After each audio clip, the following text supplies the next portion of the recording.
Hey everyone, Bobby Brian Lewis again from Puppy Dog Chat. Today we're going to be looking at how to pick a puppy, looking at pedigrees. And this is going to entail different titles that you can see from the pedigrees. Also, maybe some health testing, but we're going to get into those topics more in depth, especially health testing.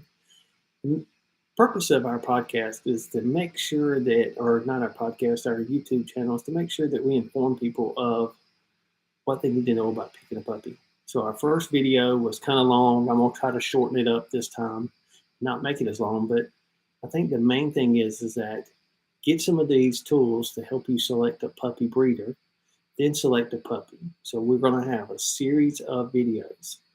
You can help us out by clicking on the subscribe button at the bottom and also clicking on the like. That helps us be able to get more people involved, and it also helps the algorithm as far as YouTube. Also share the video with different people, different groups, those type of things. I'm going to share my screen because I'm a teacher, so I'm used to kind of presenting information and trying to give you the facts behind it. So when I go to share my screen, I want to share a slide here.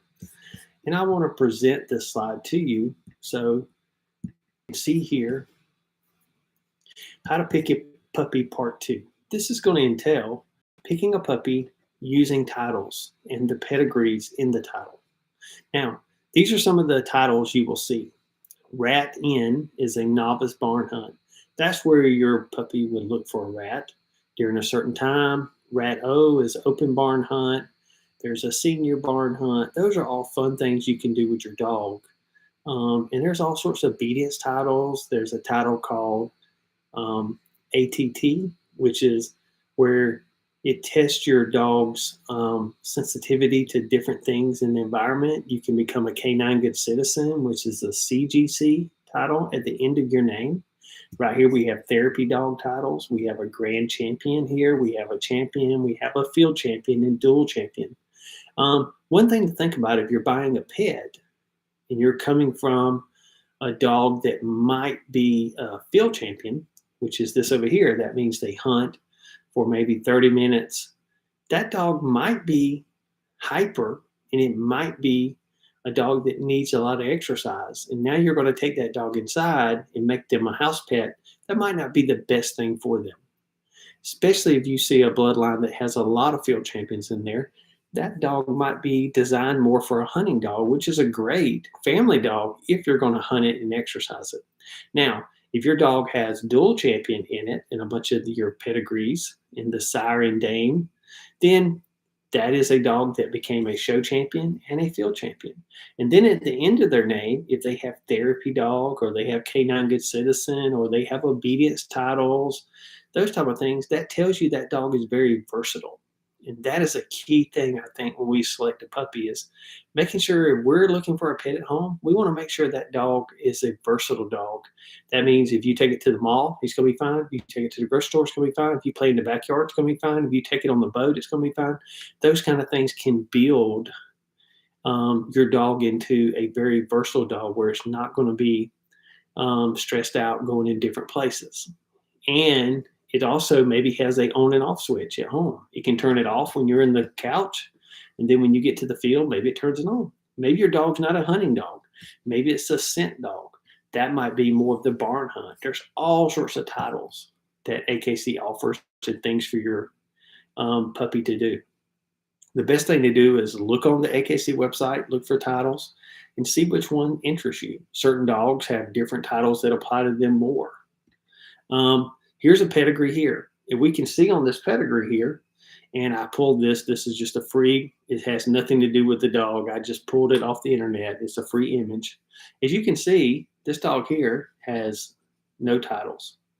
This dog here has no titles, but it does have a microchip, and it tells you the breeder. And then here's a dog that has OF, has its elbows done at 47 months old. So this does have a health testing. This dog doesn't have health testing, doesn't have. But this one doesn't have health testing either. So if you're thinking about trying to get a very healthy dog, maybe you want a pedigree that has a ton of health testing done on the sire and dame. Back here, This bloodline here, this line here now has OFA hips done at 24 months. This dog has OFA hips done at 24 months. Also has elbows done. And those are just some things. And like I said, we'll get more involved in all the testing and those type of things in a later episode. But real quick, we can look at a pedigree that is certified through the American Kennel Club. That means that it has to be certified through there. Next to some of these dogs are DNA testing here.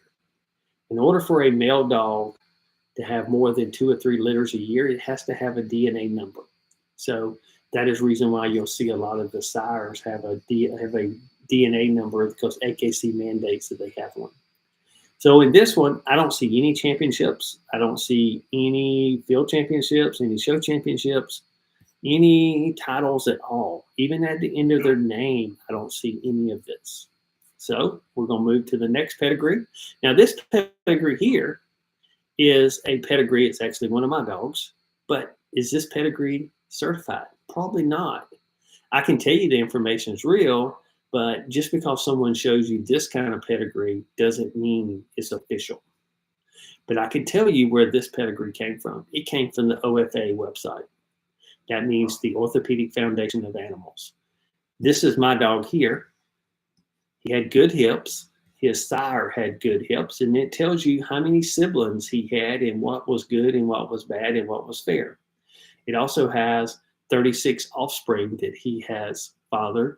It tells you all their hip scores here. And also my dog's mother also has it. So this is a legit pedigree because it's in OFA, but it doesn't look the same way. It also doesn't have any titles in here.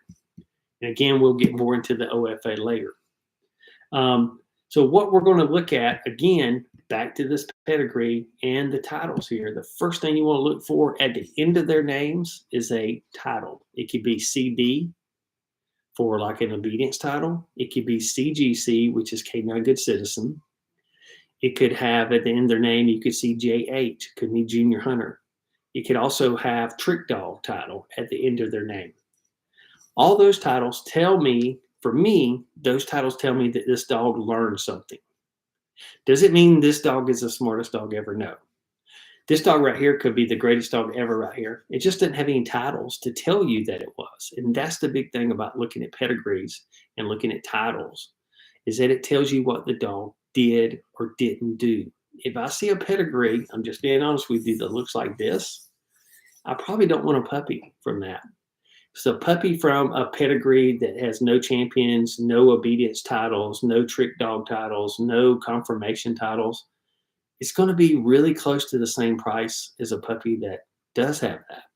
So why not pay $200 or $300, $400, $500 more dollars to get a dog that you know the parents have titles, and that tells you what that dog can and can't do, or it gives you a better shot.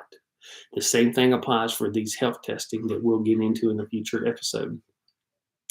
Health testing does not guarantee you from your dog having a health problem later in life, but it sure enough gives you a good foundation that you might not have any trouble later in life.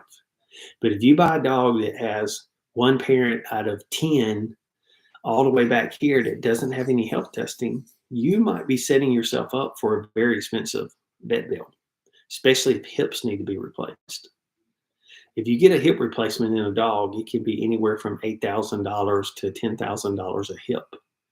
So those are some of the benefits of being able to look at a pedigree. I hope you enjoyed what we're talking about today. One big thing we really want to cover here is that nothing wrong with buying a puppy that doesn't have any titles. Like, again, let's reiterate, titles show what the dog did. This dog right here could be the greatest dog ever. It just didn't have any titles to tell me that it was. Nothing wrong with that dog, but titles just tell you what they did. And then it kind of tells you, hey, they did that. I probably can do this. That dog probably was easy to train if it has a title. Also, if it has a show title, that just tells you that it's probably conformationally